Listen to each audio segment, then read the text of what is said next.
kuliah analis data kuantitatif.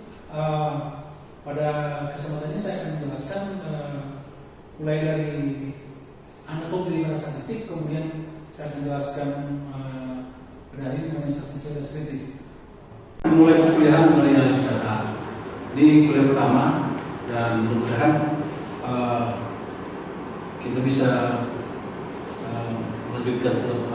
Mudah-mudahan para mahasiswa bisa memahami dengan baik dan bisa memanfaatkan apa yang kita pelajari pada hari ini untuk karirnya, baik sebagai seorang profesional, sebagai seorang dosen, sebagai seorang karyawan, atau sebagai apapun. Nah, saya mulai dengan kapan kita menggunakan analisis data. Analisis data digunakan pertama dalam kaitan dalam proses pelaksanaan penelitian. Jadi kita menggunakan analisis data itu untuk menganalisis data, khususnya data penelitian. Jadi analisis data merupakan bahagian dari rangkaian seluruh proses pelaksanaan penelitian, di mana salah satu tahapan yang mengambil dari tahapan yang adalah menganalisis data yang telah dikumpulkan. Yang kedua, analisis data dilakukan untuk pengambilan keputusan, apa yang kita kenal namanya sebagai database decision making. Jadi kalau kita mengambil keputusan dalam sebuah perusahaan sebagai seorang manajer, sebagai seorang profesional, sebagai seorang guru, atau sebagai seorang kepala kantor, atau sebagai seorang kepala unit atau apapun, kita memerlukan pengambilan keputusan, dan dalam mengambil keputusan untuk kita memerlukan data. Kita analisis data itu untuk kita mengambil keputusan. Oke. Analisis data itu biasanya dilakukan dengan dua hal. Ada yang namanya analisis data kualitatif, dan ada yang namanya analisis data kuantitatif. Analisis data kuantitatif itu bisa jadi berupa analisis statistika atau kuantitatif lain selain statistika. Nah, pada kesempatan ini kita hanya banyak bercerita tentang analisis statistika. Ini dia bagian daripada statistika tersebut. Statistika itu bisa dibagi dua. Pertama, statistika deskriptif, yang kedua statistika induktif. Statistika deskriptif bisa mendistribusikan secara visual, bisa juga mendistribusikan melalui ukuran. Nah, secara visual itu berarti menggunakan diagram atau grafik, bisa juga menggunakan tabel. Sedangkan melalui ukuran kita mengenal tiga ukuran: ukuran pusata, ukuran penyebaran, dan ukuran lain. Sedangkan statistika induktif yang nanti pada saatnya kita gunakan yang merupakan bagian dari statistika untuk mengambil kesimpulan berdasarkan data, dilakukan dua hal. Pertama adalah statistika parametrik, yang kedua adalah statistika non parametrik. Nah, itulah bagian secara ringkas dari statistika tersebut. Oke, kita mulai dengan analisis statistika deskriptif, mendeskripsi secara visual. Antara kita gunakan untuk mengidentifikasi pola penyebaran data. Satu hal yang sangat penting dalam menganalisis data adalah mengetahui pola penyebaran data. Ini mana tiga alat yang kita gunakan untuk mengetahui pola penyebaran data, yaitu histogram, diagram tahan dan diagram garis. Sedangkan yang kedua adalah mengidentifikasi hubungan antar variabel dengan menggunakan gambar atau tabel. Ada yang kita sebut namanya sebagai tabulasi silam atau cross tabulation, dan diagram plot untuk data yang kontinu. Jadi untuk tabulasi silam digunakan data yang kategorikal, sedangkan diagram plot digunakan data yang kontinu. Oke, ini contohnya yang saya katakan tadi, histogram. Histogram itu berarti dari dua sumbu yang mendatar dan sumbu yang vertikalnya, dan ini yang merupakan seperti diagram batang dari data yang kita miliki tadi itu. Jadi ada yang bentuknya seperti ini, ada yang bentuknya seperti ini, ada yang bentuknya seperti ini, macam-macam. Nah, dari bentuk inilah kita mengerti pola penyebarannya. Nah, coba kita mulai dari awal kembali. Nah, yang seperti ini, nah, kita lihat bentuknya ada yang agak simetris. Jadi bentuk dari pola penyebaran itu bisa simetris, bisa miring ke kanan, bisa miring ke kiri. Simetris artinya seperti cermin. Jadi kita seperti berhadapan dengan cermin. Sama. Jadi di tengah-tengah, sebelah kiri sama sebelah kanan. Nah, jadi ini tidak simetris. Ini juga tidak simetris. Ini juga tidak simetris. Kebetulan kebetulan ini gambar yang kita tunjukkan ini semuanya tidak ada yang simetris. Yang ini hanya agak sedikit mendekat. Jadi kalau simetris itu seperti begini, jadi kiri kanan sama. Nah, yang seperti ini contohnya dikatakan sebagai miring ke kiri. Jadi dia selonjor ke kanan, miring ke kiri. Jadi dia sedikit untuk nilai yang rendah, makin tinggi nilainya makin banyak, kemudian makin kecil dan seterusnya. Yang satu lagi tentu adalah miring ke kanan seperti ini, agak miring ke kanan. Jadi untuk nilai yang kecil dia sedikit, semakin banyak nilainya semakin banyak hanya dia seperti ini. Dia miring ke kanan. Nah, tingkat kemiringan itu ada yang sangat miring ke kiri, ada yang sangat miring ke kanan. Jadi yang seperti begini modelnya sangat miring ke kiri, yang seperti begini ada sangat miring ke kanan. Nah, ini dia model-model gambarnya. Oke, itu tadi yang pertama, yang histogram frekuensi. Nah, data yang kita miliki pada prinsipnya tidak jauh dengan yang tiga itu. Contohnya seperti bobot bayi saat lahir, tentu sedikit yang bobot bayi rendah, sedikit yang bobot bayi tinggi di atas 4 kilo, sedikit yang rendah di bawah 2 kilo, semakin besar sekitar 3 kilo, 3 kilo, 2,9, 2,8, 3,1, 3,2. Semakin jauh dari 3,2 ke atas, 3,3, makin sedikit seterusnya. Ke bawah juga seperti itu. Nah, yang demikian dikatakan sebagai pola penyebaran yang simetris. Nah, tapi kalau misalnya kita ambil data di sebuah kantor, tingkat keterlambatan orang, itu kira-kira bentuk penyebarannya apakah miring ke kiri, miring ke kanan atau simetris? Kalau sebagian besar orang karyawan di perusahaan itu terlambatnya sedikit, semakin banyak keterlambatan, semakin sedikit orangnya, semakin banyak keterlambatan, semakin sedikit orangnya, itu berarti bentuknya seperti begini, mirip seperti itu. Jadi miring ke kanan. Atau sebaliknya, sedikit orang terlambat sedikit, semakin banyak terlambat, semakin banyak orangnya, semakin banyak terlambat, semakin banyak orangnya, ada seperti begini, miring ke kiri. Nah, kalau di simetris berarti sedikit yang terlambat sedikit, banyak yang terlambat banyak, dan sebagian besar terlambat. Nah, itu dia simetris. Nah, kita dalam menulis data dan statistik lebih menyarankan menggunakan data yang simetris. Jadi bukan data yang miring ke kiri atau miring ke kanan. Jadi inilah salah satu kegunaan awal dari histogram itu untuk mengetahui apakah data yang kita miliki miring ke kiri atau miring ke kanan. Sebagian besar data yang diperoleh melalui pengukuran adalah simetris. Bobot bayi saat lahir saya bilang tadi. Kemudian tinggi badan manusia dewasa laki-laki sebagian besar 162, 63, 64, 65. Kemudian makin ke belakang dan makin sedikit, makin ke depan ke bawahnya makin sedikit juga, makin ke atas dan sedikit. Sedikit yang di atas 2 meter dan sedikit yang di bawah 1 meter. 1,2 ada berapa, 1,3 ada berapa, 1,4, 1,5, 1,6 makin banyak. Nah, begitu juga yang 2, 1,7, 1,8, 1,9, 2 dan seterusnya makin sedikit. Berat manusia dewasa, pendapatan. Nah, pendapatan itu diinginkan, difavoritkan itu sebetulnya simetris. Sedikit golongan menengah, banyak kelompok menengah, sedikit yang miskin, sedikit yang kaya. Tapi kenyataannya demikian. Sebagian besar itu di negara-negara miskin dulu karena condong ke kanan. Jadi seperti begini ya. Sedikit banyak yang orang tak mampu, semakin banyak sekali sebelah kiri, tergantung pada tingkat kemilikannya. Jadi dia akan miring sekali seperti ini sampai ke sini. Jadi sedikit orang yang kaya makin sedikit, makin kaya makin sedikit.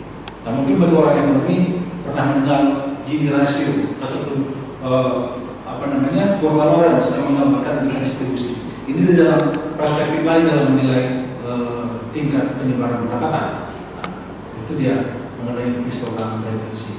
Oke, tadi selain histogram frekuensi kita mengenal juga schematic diagram, diagram daun-daun. Ini yang bersama dengan histogram. Cuman angkanya masih ada. Jadi ada 2 angka, 2 digit digunakan, 1 digit ini sebagai dahan, yang 1 sebagai daun. Ini contohnya adalah diagram dahan daun dari 33 orang pengalaman yang bekerja yang yang paling sedikit, ada yang paling lama 14 tahun. Jadi ini adalah dahannya, ini daunnya 14, 15, 14, 13 dan sebagainya. Dan juga pengalaman dengan bentuk lain. Ini apa namanya 1517, sorry saya salah tadi. Yang ini frekuensinya nih, ini frekuensinya ya. Jadi 15, 17, 18, 18, 20, 22, 24, 26 sampai 35. Jadi yang paling tinggi 35, kalau ini setengah 3 tahun, tahunnya yang di dahan, bulannya di jauh 3 dan 5, di 1 dan 5 dan seterusnya. Dan juga contoh lain, stimulin dari produktivitas dari 40 sampel. Jadi produktivitasnya mulai dari 0, 9, berarti 9, 9, 9, 9, 1,1, 1,1, 1,2, yang paling tinggi 6,7. Jadi 0 sampai 6. Jadi buat dahannya angka puluhan yang menjadi dahan, angka satuannya menjadi daun. Nah, ini stimulin apa nih, saya lupa namanya. Manajer kepala sekolah sebanyak 347 orang kepala sekolah. Dibuatlah stimulus diagramnya. Ini skor yang dimiliki, skor tingkat kemampuan manajerial kepala sekolah. Jadi skornya mulai dari 12 sampai paling rendah ada 3,5. Jadi ini bagi dua, di 0,4, 5 ke 9, 0,4, 5 ke 9 dan seterusnya sampai 8,5. Jadi 12, 13, 14, 15, 15 seterusnya 75, 77, 85. Itulah skor yang dimiliki oleh 347 kepala sekolah yang diambil data tingkat kemampuan manajerialnya. Nah, itu dia cara menggambarkannya seperti itu. Nah, kemudian kita lihat di sini polanya sama dengan tadi. Sama dengan tadi. Nah, jadi kita lihat di sini bahwa pola penyebarannya ini cenderung miring ke kanan. Karena dia puncaknya di bawahnya, kemudian menurun. Jadi banyak, artinya apa yang bisa kita tafsirkan? Banyak kepala sekolah yang memiliki tingkat kemampuan manajerial yang rendah. Dia menurun sedikit yang tingkat kemampuan manajerial tinggi. Berarti miring ke kanan. Bisa dikatakan dengan kata lain, sebagian besar kepala sekolah memiliki tingkat kemampuan manajerial yang rendah. Nah, jadi sama dengan sekolah tadi penggunaannya. Kita lihat lain yang tadi, ini juga sama, miring ke kanan. Tingkat produktivitas juga seperti begitu, miring ke kanan.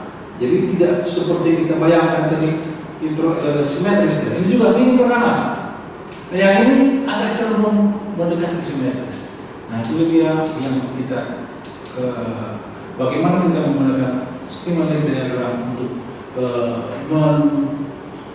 mendapatkan gambaran tentang pola distribusi dari data yang kita miliki. Jadi apapun data yang kita miliki, apakah dia tadi bilang data murid bagi seorang guru, data komoditas yang dipasarkan bagi seorang pemasar, data karyawan bagi seorang manajer divisi kepersonalian, atau data apapun, kita bisa buat di histogramnya atau kita bisa buat diagram bahan-bahannya, dan kita bisa menyimpulkan tentang pola penyebaran apa yang dimiliki oleh data tersebut. Data apapun, data kesehatan, data ekonomi, data pertanian, data psikologi, data sosial, atau data apapun, kita bisa buat seperti itu. Lanjut. Nah, ini dia akan kata garis, nanti akan ini bisa dilakukan belakangan karena ada saat yang harus diketahui bahwa ada namanya kuartil 1, 2, 3, 4 untuk membuat gambar ini. Jadi ini saya skip dulu mengenai diagram kotak garis ini. Jadi kalau kita lihat tadi sebelumnya ini, saya ke belakang, coba pemirsa sekalian, pemirsa juga namanya. Bahwa ini tadi kan ada histogram kita sudah selesaikan, diagram daun kita sudah selesaikan tadi ya. Tabulasi silang sekarang dan diagram pola. Mari kita kembali ke sana.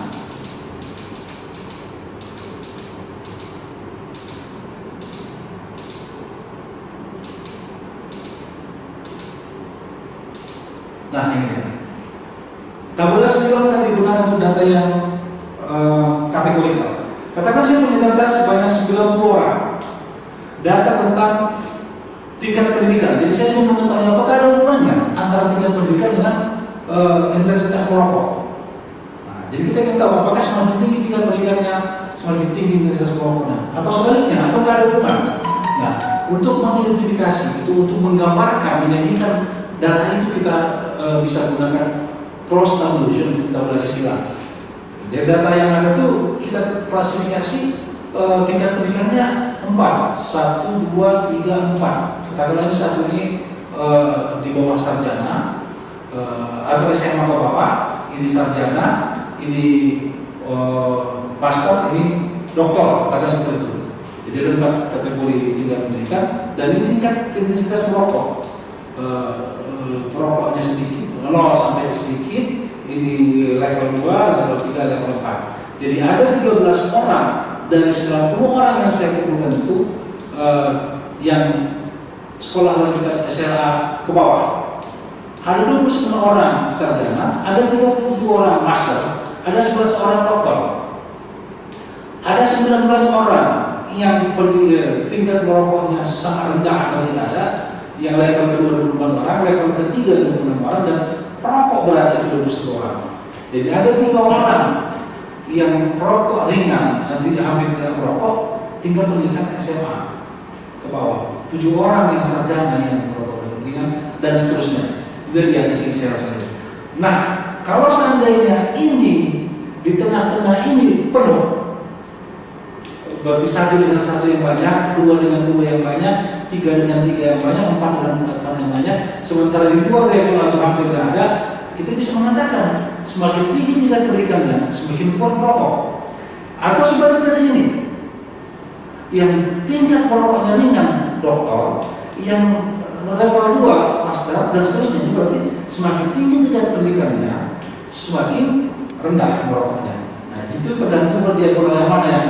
Kalau di sini terisi penuh, berarti berkebalikan. Di sini tidak terisi penuh, sementara di luar yang kosong atau hampir tidak ada, maka dikatakan punya hubungan yang terbalik. Nah, tapi kalau dia merata semuanya, berarti dikatakan tidak ada hubungan yang merokok dengan tingkat pendidikan.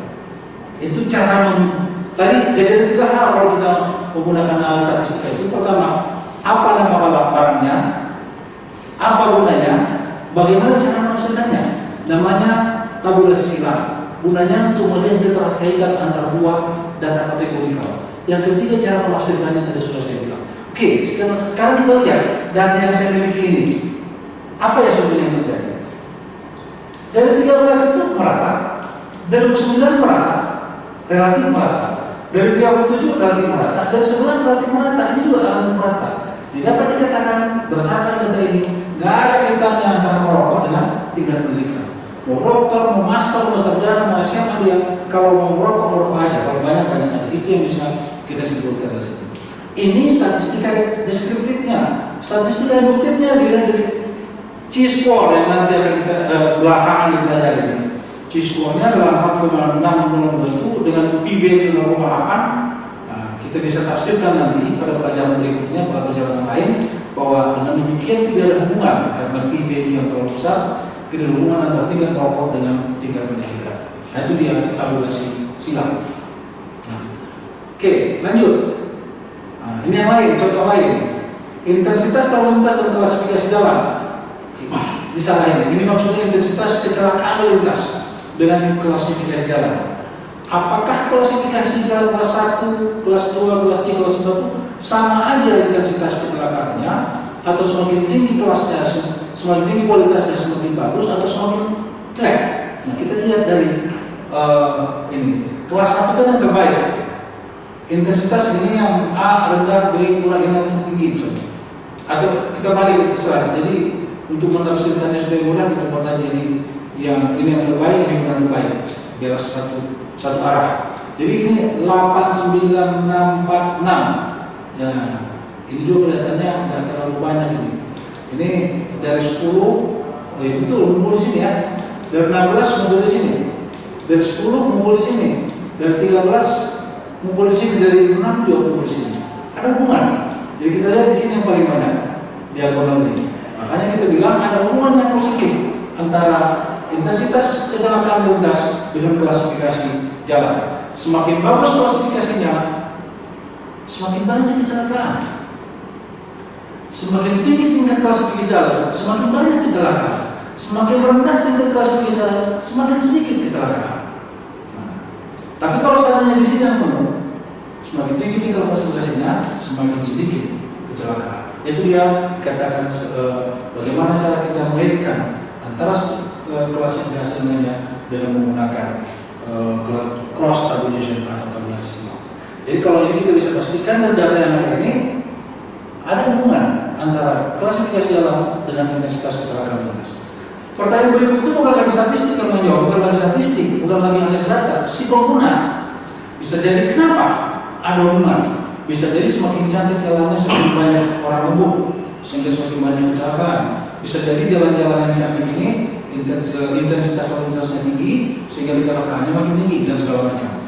Itu silakan ditafsirkan, didiskusikan dan diolah oleh si pengguna data. Ini contoh yang tadi nih, kemampuan belajar kepala sekolah dengan tes psikologi yang dilakukan. Jadi ada tes psikologi di kolomnya nih, jadi tingkat psikotes yang diperolehnya dan tingkat kemampuan belajar kepala sekolah. Ini makin tinggi hasil psikotesnya. Dan juga kita kelihatan ini terisi. Nah, ini agak kosong ini. Jadi sehingga bisa dikatakan bahwa ada hubungan antara hasil psikotes dengan tingkat manajerial kepala sekolah. Semakin bagus hasil psikotesnya, mengindikasikan tingkat kemampuan manajerial yang semakin bagus. Nah, itu tabulasi silang. Yang kedua, diagram plot. Nah, ini juga menarik untuk dijelaskan. Kalau diagram plot digunakan untuk data yang skala interval minimum atau skala rasio, yang jelas dia data kontinu. Katakan saya punya data dari ratusan lulusan sekolah SMP di sebuah kecamatan, saya ambil dari level, saya hubungkan nilai bahasa Inggrisnya dengan nilai bahasa Indonesia. Karena saya ingin menduga apakah orang-orang bahasa Inggrisnya tinggi, bahasa Indonesia tinggi, atau bahasa Inggrisnya tinggi, bahasa Indonesia rendah, atau ada hubungan. Saya buatlah plot seperti ini. Ini nilainya saya masukin, dan seterusnya. Saya kaitkanlah ini, saya buat plotnya masing-masing. Nah, saya dapatkan seperti ini. Nah, itu selesai hanya itu menggambarkannya. Nah, kemudian bagaimana kita mengkaitkannya? Kalau saya bagi dua ini masing-masing. Jadi ini kelompok di sini adalah kelompok yang bahasa Inggrisnya rendah, bahasa Indonesia rendah. Yang di sini kelompok bahasa Inggrisnya rendah, bahasa Indonesia tinggi. Yang ini bahasa Inggrisnya tinggi, bahasa Indonesia rendah. Yang ini bahasa Inggrisnya tinggi, bahasa Indonesia tinggi. Jadi kalau data yang kita peroleh numpuk di sekitar sini sedikit, kita bisa katakan semakin tinggi bahasa Indonesia, semakin tinggi bahasa Inggrisnya. Sebaliknya, kalau data yang kita peroleh numpuk di sini sedikit dan di sini sedikit, kita bisa katakan semakin tinggi nilai bahasa Indonesia, semakin tinggi nilai bahasa Inggris. Kalau datanya merata semuanya, di sini banyak, di kuadran sini banyak, di kuadran sini banyak, di sini banyak, di sini banyak, bisa kita katakan bahwa gak ada hubungan antara bahasa Indonesia dengan bahasa Inggris. Nah, itulah dia. Itu cara membacanya. Nah, sekarang ini bagaimana kita lihat ini? Antara bahasa Indonesia dan bahasa Inggris. Ternyata ini kalau kita lihat hampir ada. Oh ya, satu lagi saya lupa bahwa semakin pipih dia bentuknya ini, maka akan semakin erat hubungannya, semakin menyebar dia, semakin lemah hubungannya. Nah, ini kita lihat ini terkesan ada hubungan walaupun agak rendah. Bahwa nilai bahasa Indonesia yang tinggi, bahasa Inggris juga tinggi. Nilai bahasa Indonesia yang tinggi, bahasa Inggris juga tinggi dan sebaliknya. Karena ini ada arahnya kan. Cuman ada catatan beberapa orang yang kita lihat di sini. Yang orang-orang ini bahasa Inggris dan bahasa Indonesia tinggi nilainya. Sementara yang ini bahasa Indonesia tinggi, bahasa Inggrisnya rendah. Yang ini bahasa Inggrisnya tinggi, bahasa Indonesianya rendah. Ini yang aneh. Berarti kalau kita ingat kelompok-kelompok ini, kelompok orang-orang yang bahasa Inggrisnya tinggi, bahasa Indonesia rendah, atau dipertanyakan. Nah, mungkin bisa jadi kalau kita tengok datanya, ini berarti anaknya bekas duta besar, anaknya atas di luar negeri, sehingga bahasa Indonesia nggak lancar mungkin, bahasa Inggris yang tinggi. Jadi kita bisa berkomunikasi dengan data. Kalau seandainya kita memahami ini, kita bisa mencari tahu ada apa dengan ini. Ada apa dengan ini? Ini berarti kelompok orang yang bahasa Indonesia tinggi, bahasa Indonesia rendah yang rasanya patut dipertanyakan kenapa. Yang ini bahasa Indonesia tinggi, bahasa Inggris rendah. Ini mungkin orang-orang nggak pernah kursus bahasa Inggris, yang karena aja bahasa Inggris, yang memang nggak penting dan sebagainya. Yang ini memang orang-orang yang rajin belajar. Nah yang ini yang aneh nih, yang orang parah ini. Bahasa Inggris nggak bisa, bahasa Indonesia nggak bisa, apalagi bahasa Inggris. Nah itulah dia gambaran tentang bagaimana kita berkomunikasi dengan data melalui plot diagram. Nih, ini apa namanya hubungan antara pendapatan suami dengan alokasi waktu bekerja ibu-ibu di luar untuk bekerja di sektor ekonomi. Jadi kalau seandainya hubungannya begini, ada cenderung begini, itu bisa dikatakan semakin tinggi tingkat pendapatannya, semakin banyak ibu-ibu kerja di luar. Lucu di bolanya ya. Tapi yang secara teoritis begini mestinya ya. Semakin tinggi tingkat pendapatan suami, semakin sedikit dia bekerja di sektor perekonomian. Karena dia punya penghasilan orang tua suaminya, sehingga dia tidak perlu kerja di luar. Tapi kita lihat datanya bagaimana? Dibilang yang begini enggak, dibilang yang begini enggak. Jadi ada kecenderungan begini. Ada begini. Atau jadi kalau sekilas dikatakan nggak ada hubungan. Jadi orang bekerja, ibu-ibu bekerja di luar bekerja untuk sektor ekonomi itu nggak ada hubungan dengan pendapatan suaminya. Mau pendapatan suaminya tinggi, mau sedang, mau rendah, ya nggak ada hubungan dengan dia berapa jam dia bekerja di luar rumah. Nah, itu dia. Tapi kalau kita lihat sekilas, ini ada semacam kecenderungan kuadratik. Untuk pendapatan suami di bawah 5, jadi 5 saya bisa jadi 50 juta, bisa 5 juta, bisa 60, di bawah 5 lah, atau $500. Jadi ini semua negatif betul, bahwa tingkat pendapatan rendah, semakin sedikit pendapatan orang tuanya, orang tua lagi, semakin tinggi, sedikit pendapatan suaminya, maka semakin banyak dia kerja di luar rumah. Meningkat tingkat pendapatannya, berkurang dia bekerjanya. Meningkat pendapatannya, berkurang. Sampai batas ini naik cenderung ini. Karena apa? Mungkin ya, dia bukan cari kerja di luar itu bukan lagi sekedar untuk cari tambahan suami, tambahan dari hasil suami, tapi untuk kompensasi mengisi waktu. Karena suaminya sibuk di luar mungkin cari duit. Nah, jadi kita bisa berbicara macam-macam tentang bagaimana hubungan antara satu variabel dan variabel lain melalui diagram plot ini. Oke, nilai lagi. Diagram plot antara pengeluaran per kapita rumah tangga untuk makanan buat bayi sampai. Apakah ada hubungannya antara banyaknya konsumsi makanan dengan bagi ibu hamil dengan bobot bayi saat lahir? Mestinya ini seperti begini, semakin banyak ibu-ibu makan, maka semakin banyak gizi intake daripada bayinya, maka bayinya lahir dengan bobot yang lebih bagus. Teorinya begitu. Nah, tapi kita lihat di sini memang seperti itu. Tapi kok ada ini? Ada bagian tertentu yang tidak terpengaruh, tidak ada kaitannya dengan makanan. Untuk tingkat makanan tinggi, bayinya bukan malah makin sehat. Ini ada kemungkinan nih. Yang makan kan tingkat pengeluaran per kapita rumah tangga. Nah, bisa jadi kenapa dia nggak berhubungan? Yang makan bukan ibunya, bapaknya mungkin. Nah, sehingga karena bapaknya yang makan, jadi bayinya tetap kurus lahirnya gitu. Nah, atau mungkin ada alasan-alasan lain.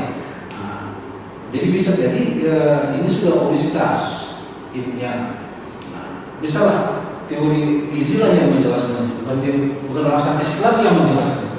Jadi statistik hanya bisa mengungkap fenomena, sementara yang menafsirkan adalah orang bidang ilmu di mana statistik itu diterapkan. Nah, jadi ada fenomena orang statistik, ungkaplah itu dan tafsirkanlah itu. Oke, tadi dua selesai ya, untuk melihat pola penyebaran data Dan untuk mengaitkan hubungan antara dua variabel, pertama tadi histogram, histogram dan diagram tahan daun. Sedang untuk mencari keterkaitan kita gunakan cross tabulation dengan plot scatter diagram dan plot diagram. Kita mengangkat yang kedua, tetap dengan mendeskripsikan secara visual. Kita bisa ada alat statistik yang digunakan untuk mendeskripsikan secara visual, yaitu pertama untuk peramalan, forecast, trouble identification, dan proses identification, pengamatan secara proses. Ada yang namanya ranca, ada control chart, ada grafik dan waktu. Yang kedua, mendeskripsikan penyebaran data untuk skala nominal. Kita bisa gunakan pie chart dan bar chart. Nanti kita akan jelaskan contohnya itu, bagaimana kita menggunakannya. Oke. Ini ranca untuk pesanan. Ranca itu di sini data observasi, di sini lamanya pesanan. Ini ceritanya adalah lamanya pesanan. Sekarang kan sering ada apa namanya GoFood, GoShop, apalagi namanya Go segala Go apa. Berapa lama pesanan datang? Mulai dari menit dipesan sampai menit sampai. Jadi setiap kita punya data banyak, dan setiap data itu kita amati, kita lihat pergeserannya, naik turun. Dari yang pertama sekian, jadi nanti seperti begini. Habis. Jadi ini dia rata-ratanya di pola yang lain, rata-ratanya, dan dalam perkembangannya.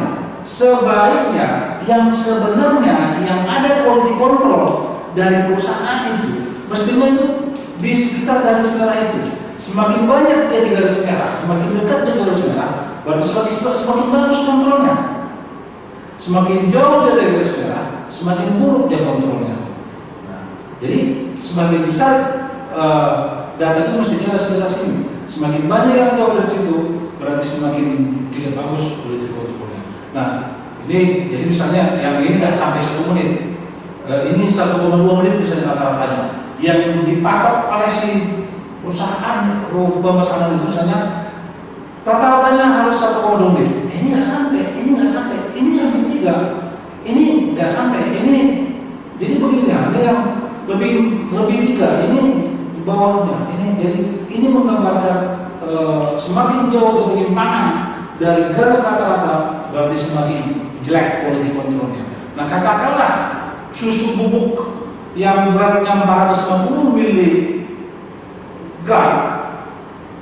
atau mililiter, ya, 450 mililiter itu 450 gram, itu pasti tidak akan persis sama seperti 450. Ada 451, ada 449, 451,2, 450,4, 448,7 dan sebagainya. Semakin jauh dari 450 semakin jelek quality controlnya. Semakin dekat dengan 450 semakin bagus quality controlnya. Nah, cara melihat itu digunakan dengan ranca. Nah, kemudian ada control chart. Jadi control chart itu lebih daripada sekedar ranca. Dia ada batas atas dan ada batas bawah. Nah, kalau dia melebihi batas atas ini, kita anggap dia berarti proses produksinya jelek. Yang melebihi batas bawah ini proses produksinya buruk. Nah, itulah dia batasannya itu.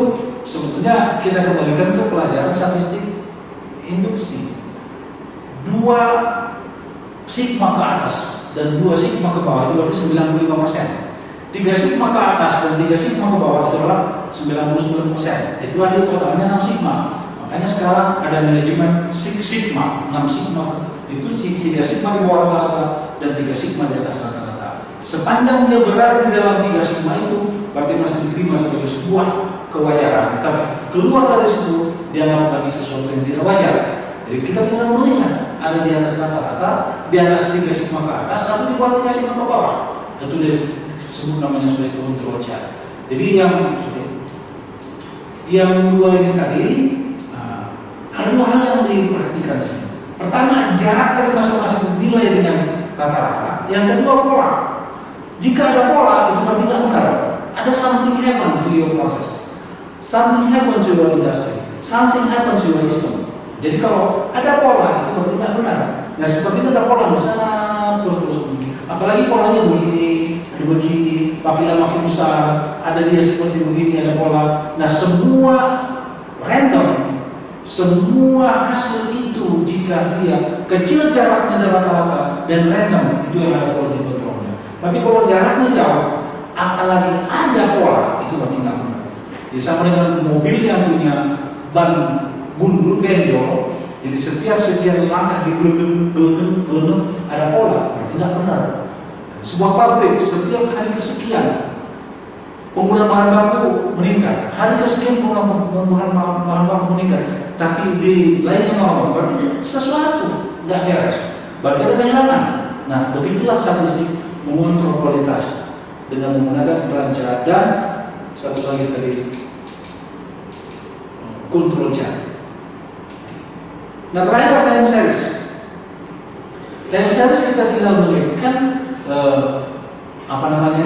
variabel tertentu yang kita amati sebagai Y dan tahun atau bulan atau semester atau satu waktu menjadi X.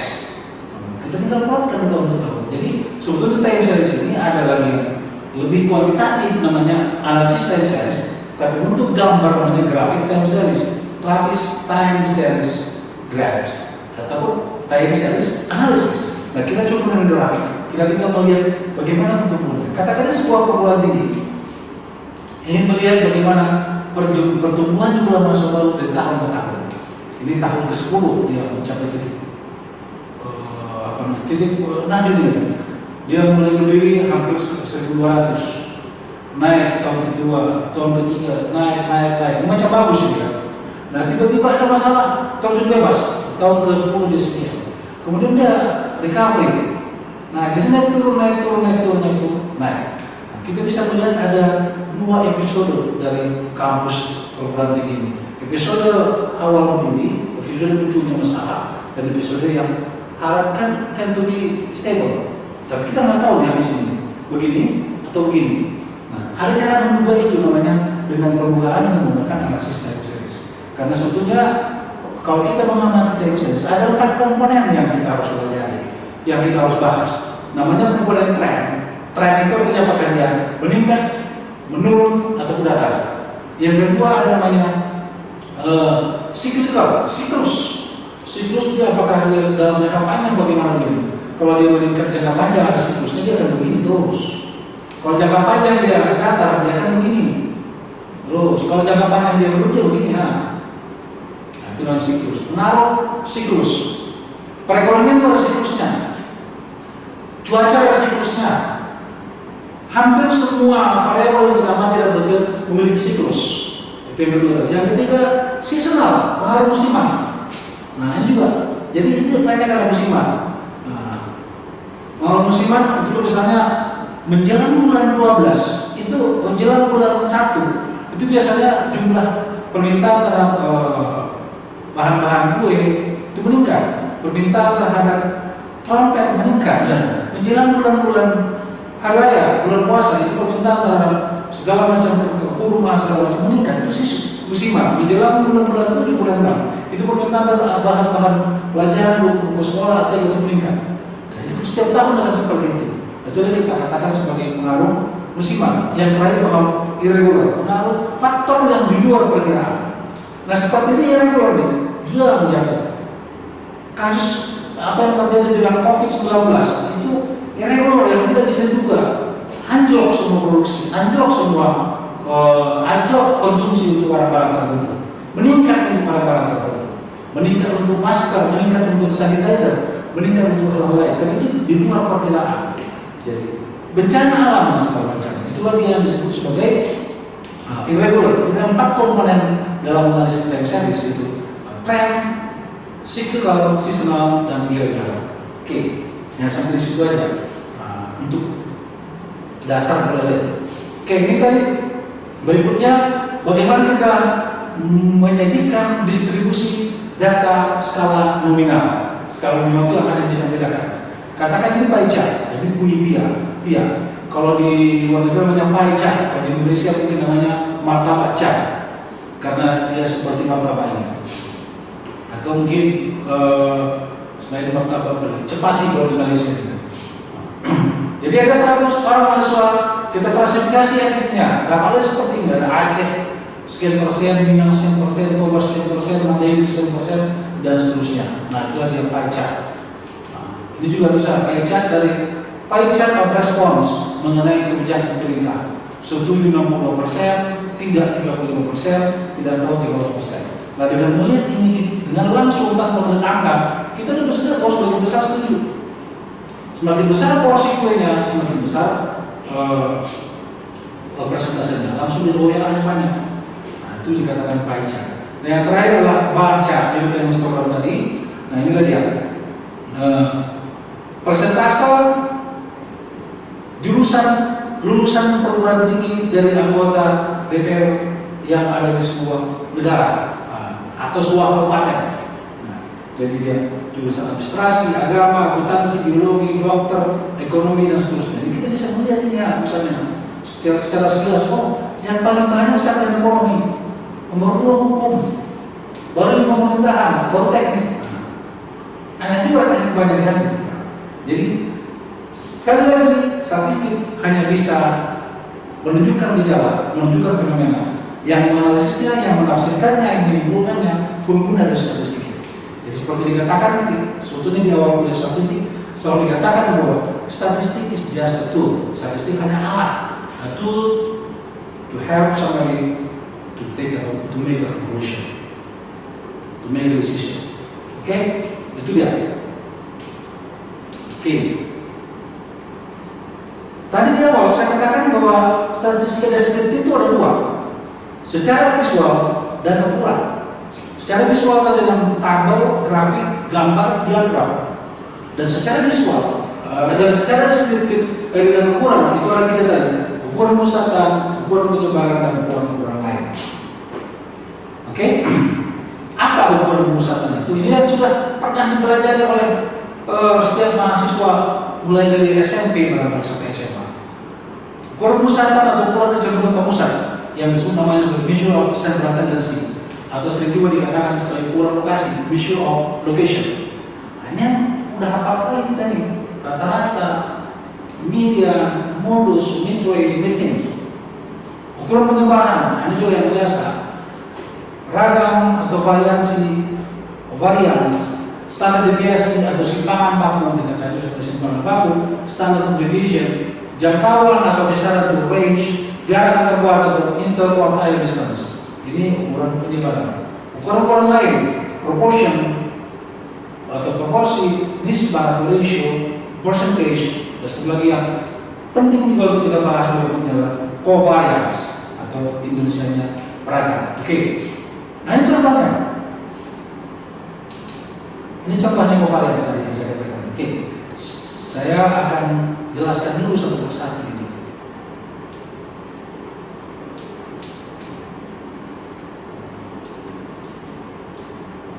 Ini tadi ya. Oke. Ukuran pemusatan itu apa? Ukuran pemusatan itu adalah apabila kita ingin membandingkan 2 kelompok data, mana yang lebih besar antara kelompok data yang satu dan kelompok data yang lain. Apa yang kita gunakan saat berbanding? Bukan angka paling kecil, bukan angka paling besar, bukan sebarang angka. Katakan ada 2 kelas, kelas A, kelas B. Kita tanyakan berapa jumlah jajan yang mahasiswa itu setiap bulan, atau berapa jumlah uang yang boleh dijajankan oleh dia setiap bulan. Tentu jawabannya baik kelas A maupun kelas B akan mengatakan 250.000, 350.000, 172.000, 800.000, 1.200.000, 350, 65.000, 750.000, segala macam. Si B pun begitu.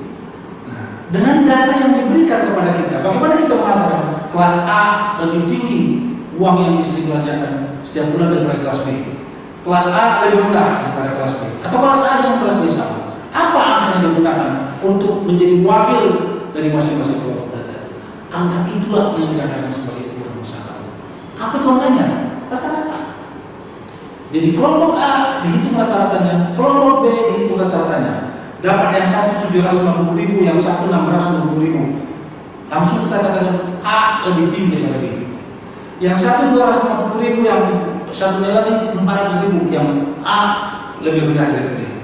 sama, dikatakan sama. Itulah dia wakil. Jadi ukuran musyawarah itu adalah wakil dari sekelompok data yang digunakan untuk menggambarkan besar kelompok data tersebut dibanding kelompok data lain.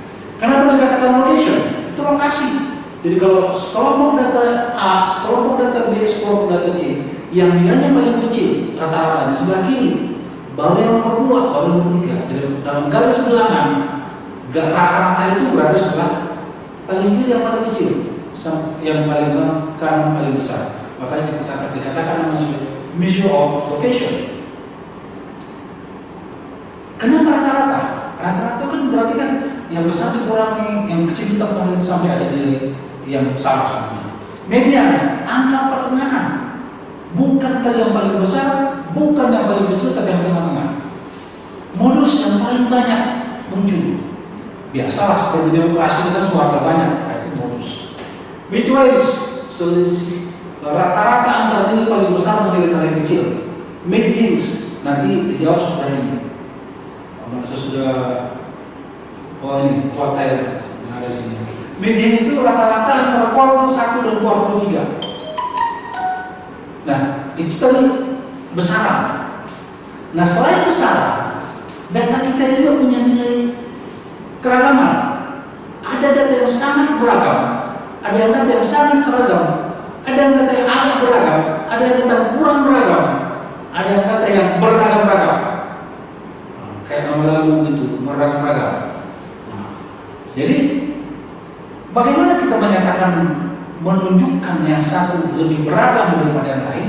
Nah, angka yang menunjukkan mana yang lebih beragam, mana yang kurang beragam, mana yang seragam, itu disebut dengan sebagai ukuran penyebaran, measures of dispersion. Yang paling mudah ukuran penyebaran adalah range, kisaran atau jangkauan. Range adalah selisih antara nilai paling besar dengan paling kecil. Wajar aja kalau tadi jumlah uang yang bisa dibelanjakan setiap mahasiswa di satu kelas semuanya 500.000, semua sama 500.000. Yang paling kecil berapa? 500. Yang paling besar berapa? 500. Berarti 500 kalau 500 nol. Berarti range-nya nol, seragam. Jadi kalau range itu adalah paling besar, paling kecil nol, paling besar tidak terlihat. Kalau range-nya nol, berarti nilai paling besar dan nilai paling kecil sama. Berarti datanya seragam. Semakin besar selisihnya antara nilai paling besar dengan nilai paling kecil, artinya data itu semakin bervariasi. Kemudian varians. Varians itu apa? Varians adalah didasarkan atas pertimbangan selisih antara setiap nilai pengamatan dengan rata-rata. Semakin jauh selisihnya antara setiap nilai pengamatan dengan rata-rata, berarti semakin bervariasi nilainya. Nah, itulah dasarnya 97 rumus varians. Jadi pertimbangannya itu semakin banyak data yang jauh dari rata-rata, berarti ini semakin bervariasi. Semakin banyak data yang dekat dengan rata-rata, berarti semakin seragam. Kalau semua data sama dengan rata-rata, berarti sangat seragam, mutlak seragam. Nah, itu dia varians yang rumusnya yang sejak kita kuliah di semester 1 atau semester 2 udah belajar itu S kuadrat sama sigma S dikurangi S rata-rata berkuadrat per N kurang 1. Nah, tidak. Gak usah kita hafal lagi itu. Nah, karena ragam itu hasil dari pangkat 2, diangkatkan kembali, dapatlah standar deviasi. Tidak disimbolkan sebagai S. Jadi ini S kuadrat, ini S, ini R, range, dan jarak antar kuartil disingkat sebagai D, quartile interquartile distance. Selisih antara Q1 dan Q3. Kalau range dan selisih antara nilai terbesar dan nilai paling kecil, maka D adalah antara Q3 dan Q1. Nah, inilah gambaran terhadap kelompok data mengenai variasinya, mengenai keragamannya. Jadi nomor 1 ini, nomor 2 ini, nomor 3 ini. Nah, ukuran-ukuran lain, proporsi kita tahu dong, proporsi itu antara 0 sampai 1. 0,5 artinya berarti 5%, 50% satu kategori, 50% kategori yang lain.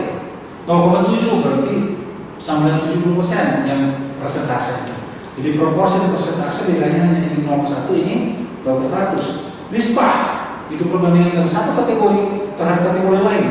Nisbah atau rasio guru murid, rasio kondisi masyarakat, rasio dokter kesehatan, petugas kesehatan, rasio dokter pasien, rasio dosen mahasiswa, dan segala macam. Itu satu kategori dengan kategori yang lain. Variance, covariance itu kalau cara menghitungnya sebetulnya sama dengan variance. Cuma kalau variance satu variabel saja antara x dengan s, covariance antara x dengan y, cara menghitungnya sama persis. Cuma kegunaannya berbeda. Kalau variance itu menggambarkan keragaman, kalau covariance menggambarkan keratan hubungan antar variabel yang besarnya dari minus tidak terhingga sampai tak terhingga. Ya, jadi semakin besar, semakin jauh dari nol, berarti semakin erat hubungannya, semakin dekat ke nol, semakin rendah hubungannya. Kalau nilainya positif, erat secara positif, searah, dan kalau nilainya negatif, erat secara negatif, berlawanan arah. Itu dia. Nah ini contohnya tadi. Data misalnya ini saya ambil di sini. Ini data daerahan. Kalau migration 3,2 berarti inilah selisih rata-rata antara nilai paling besar dan paling kecil. Ini median rata-rata antara Q1 dan Q3 dan seterusnya. Ini contohnya. Ini langsung didapatkan melalui penggunaan pilihan lunak statistik.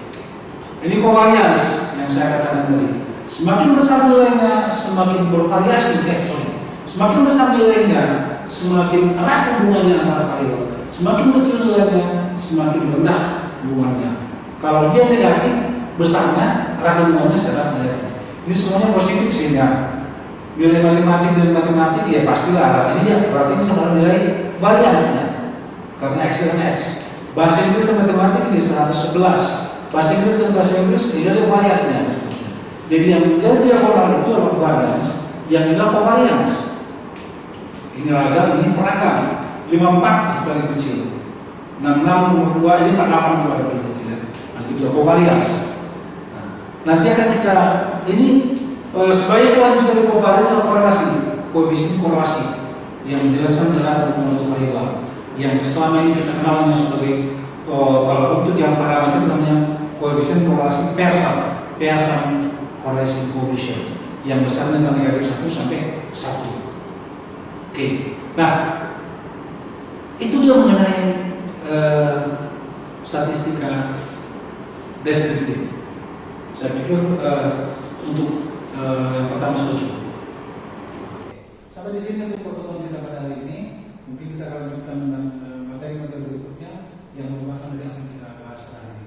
Sehingga diharapkan apa yang kita berikan bisa membantu mahasiswa khususnya dalam penyelesaian pendidikannya, baik dalam penelitian untuk skripsi, untuk tesis maupun nanti sesudah